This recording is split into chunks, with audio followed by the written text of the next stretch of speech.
क्या आप सोच सकते हैं कि किसी घर के छोटे से झगड़े के चलते एक छोटी सी बच्ची की जान ले ली जाए?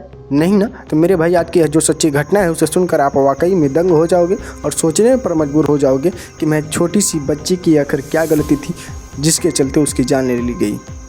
तो आइए घटना की पूरी जानकारी आपको शुरू से अंत तक बताते हैं, बने रहिएगा कहानी के लास्ट तक।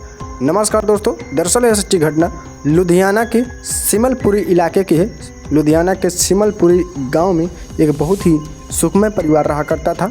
उस परिवार में एक छोटी सी बच्ची थी जिसका नाम दिलरोज होता है। दिलरोज के जो पिता होते हैं वह पंजाब पुलिस में काम किया करते थे और जो उसकी माता होती है वह हाउस मेकर थी। और जो एक छोटा सा भाई था अमनप्रीत, वह भी उसी के साथ बहुत ही खुशहाल माहौल में रहा करता था। लेकिन एक दिन उसी के घर के जस्ट बगल में एक किराएदार आता है। वह औरत थी, उस औरत का नाम नीलम होता है। नीलम का पहले तलाक हो चुका था। वह अपने पति को छोड़कर अपने बच्चों के साथ किराए के मकान में अपने माताजी के साथ रहा करती थी। वह जो दिलरोज नाम की लड़की होती है उसी के घर से जस्ट सामने ही वह आकर किराए के मकान में रहने लगी थी।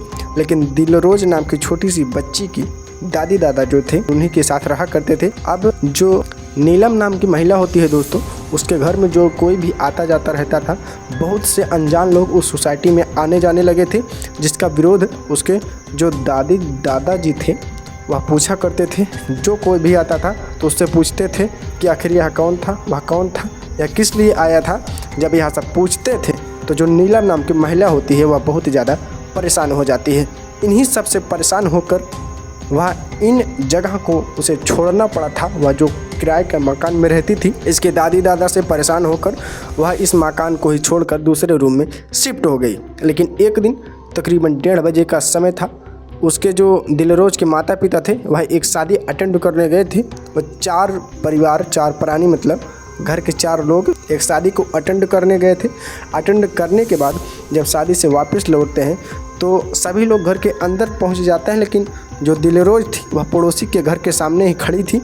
और जो नीलम नाम की महिला होती है दोस्तों, वह कुछ सामान लेने अपने उसी पुराने घर पर आती है, क्योंकि वह यह जो किराए के मकान में रहा करती थी, इस घर को छोड़कर वह नए घर में शिफ्ट हो चुकी थी।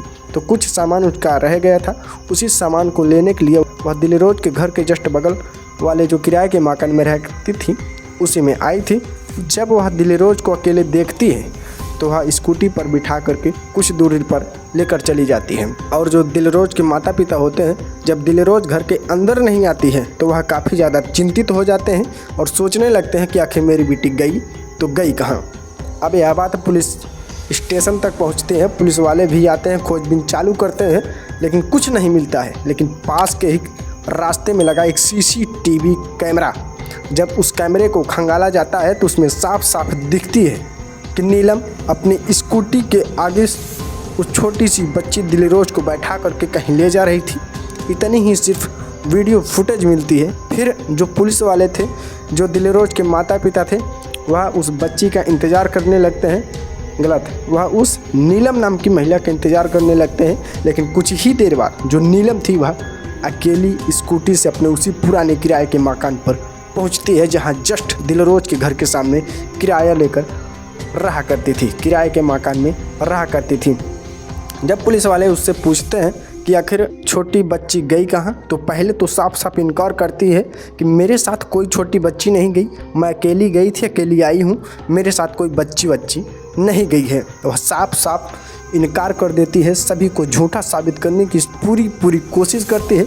लेकिन अब पुलिस वाले भी थे, जब उससे सख्ती से पूछताछ करते हैं तो फिर भी वह कुछ नहीं बताती है। जब उसके सामने वह CCTV फुटेज को लाया जाता है तो वह एकदम से दंग रह जाती है, मानो एकदम सन्न हो जाती है, कुछ बोलती ही नहीं है। और जब जो पुलिस वाले थे उससे सख्ती से पूछताछ करते हैं, फिर वह सब सच उगल देती है और पुलिस वालों को लिवा करके घर से कुछ ही दूरी पर एक बाउंड्री वाल के पीछे लेकर जाती है। वहाँ पर एक ताज़ा गड्ढा खोदा हुआ था। जब उस गड्ढे को पुलिस खोदती है और खोदने के बाद जो निकलता है, सभी हैरान हो जाते हैं। उसमें कोई और नहीं, वही छोटी बच्ची दिलरोज थी। दिलरोज नाम की छोटी बच्ची उसी में लहूलुहान पड़ी हुई थी। उसे पास के HCNC हॉस्पिटल में ले जाया गया, जिससे वह बच नहीं पाई और उसकी मृत्यु हो गई। फिर नीलम बताती है कि मैंने इसे यहाँ पर ले आया, पहले इसके सिर पर भारी ईंट से वार किया, जिसके बाद यह चीखने और चिल्लाने लगी, जिससे मैं डर गई।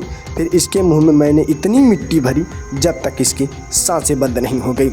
यह सुनते ही उसके माता पिता क्रोध से लाल पीले हो गए। फिर इस नीलम नाम की महिला को जेल भेज दिया गया। अब आप कमेंट करके बताइए इस महिला के साथ आखिर क्या करना चाहिए, आपकी क्या राय है, कमेंट करके ज़रूर बताइएगा।